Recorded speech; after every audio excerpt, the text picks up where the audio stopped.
J'étais accroupi au bord de la route à dire la bonne aventure. Quand mes parents milliardaires m'ont retrouvé, ils ne s'attendaient pas à ce que je sois un charlatan. Ils me regardaient bouche bée. C'est Zhuang Qingqing qui a ricané, le mépris dans ses yeux. Mais moi j'ai juste posé les yeux sur elle et j'ai dit « Si ça marche pas, c'est gratuit. Tu veux que je te tire les cartes ?» La mère Zhuang n'a pas pu retenir ses larmes. « Mon enfant, je suis ta mère. Rentre à la maison avec moi. » Là, je regarde ces gens devant moi. Quelques mots me viennent à l'esprit. Entourés d'énergie noire, ils vont bientôt mourir. J'ai soupiré. J'ai hoché la tête. J'ai rangé mon compas et mes papiers jaunes. Je dois rentrer chercher des affaires. C'est le bazar chez moi. Attendez-moi dehors. La mère Zhuang a insisté pour venir voir. Les autres ont suivi tous les quatre. Ils m'ont suivi dans la ruelle menant à ma baraque. De temps en temps, des rats passaient. J'ai entendu des hauts-le-cœur derrière moi. Moi c'est habitable par des humains. Bien sûr, j'ai vécu ici plus de 10 ans. Zhuang Qingqing a changé de visage plusieurs fois. Je ne l'ai pas calculé, j'ai continué à avancer. Jusqu'à une petite porte. J'ai poussé la porte. L'intérieur était très simple. Une table, un vieux ventilateur. J'ai pris mes vêtements dans le placard. Zhuang Qingqing se bouchait le nez dégoûté. Ces vieilles fringales, à quoi ça sert? À la maison, on t'en achètera des neuves. J'allais répondre, quand soudain plein de monde est entré. Ils ont entouré la famille Kuang. Il faut bien traiter Bifan. Ce gamin a beaucoup souffert. Vous avez l'air riche. Pourquoi vous l'avez retrouvé que maintenant? Paraît qu'il y a un fils adoptif à la maison. On sait pas comment il va traiter Bifan. J'ai été élevé par les voisins et mon maître. Je pars, ils sont contents pour moi. Mais ils sont tristes aussi. Tante Wang a commencé à me mettre des trucs dans les bras. Voilà des fringues qu'on t'a achetées. Tes vieilles affaires ne les mets plus. Dans ta nouvelle maison, il faut du neuf. Vite, j'avais des tas de paquets dans les bras. Les voisins ont chargé mes bagages dans la voiture. J'ai pris mon petit sac jaune et je me suis assise à l'arrière.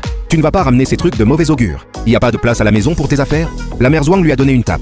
Comment tu parles à ton frère? J'ai levé la tête et je les ai regardés. Alors je ne viens pas. Zhuang Qingqing a marqué un temps. Elle ne pensait pas que je dirais ça. Elle a ouvert la bouche sans rien dire. C'est la sœur Zhuang Qingya qui a parlé. Zhuang Qingqing présente tes excuses. Zhuang Qingqing a dit pardon à contre-cœur. La mère Zhuang m'a demandé comment je vivais d'habitude. Elle a dit que j'avais souffert toutes ces années. Le mot parent biologique m'était étranger. Parce que je n'ai même pas eu de parents adoptifs. Quand j'allais me faire casser le bras par des trafiquants, c'est mon maître qui a fondu sur eux, qui m'a arraché à eux. Je regarde Sunzi qui sanglotait sans s'arrêter. Cette personne aussi, elle est de la famille Zhuang. Tu viens tout juste de rentrer. Tu veux déjà renvoyer Sunzige? Même si tu es revenu, on ne va pas renvoyer Sunzige. Sunzi a vécu avec nous si longtemps, on a des liens affectifs, on te considérera comme de la famille aussi. J'espère que tu ne t'en prendras pas à Sunzi. Pardon mon frère, je ne comprends pas non plus tout ça. Si tu ne veux pas me voir, je peux partir vivre ailleurs. Mon regard a fait le tour de leur visage, un par un. Je n'ai rien dit de spécial. J'ai juste demandé si c'était un enfant des Zhuang. Là, ils ont réalisé qu'ils avaient surréagi. La mère Zhuang s'est empressée d'arranger les choses. Sunzi, c'est l'enfant qu'on a échangé avec toi à la naissance. Bifan, à partir de maintenant, tu seras le grand frère. Sun sera ton petit frère. J'ai hoché la tête sans rien ajouter. Les sanglots de Sunzi m'énervaient. J'ai fermé les yeux pour me reposer. La voiture a cahoté un moment, puis on est arrivé à la villa Zhuang. En descendant, personne n'a porté mes bagages. Ils sont entrés dans la maison et ont réalisé qu'ils m'avaient oublié. La mère Zhuang est ressortie. Nos regards se sont croisés. Je l'ai dépassé et je suis entré. En me voyant entrer tout seul, leur visage n'était pas content. Zhuang Qingya a réprimandé les domestiques. Le jeune maître vient d'arriver. Pourquoi personne n'a porté ses bagages? Je l'ai regardé rejeter la faute. Pas la peine. Je peux les porter moi-même.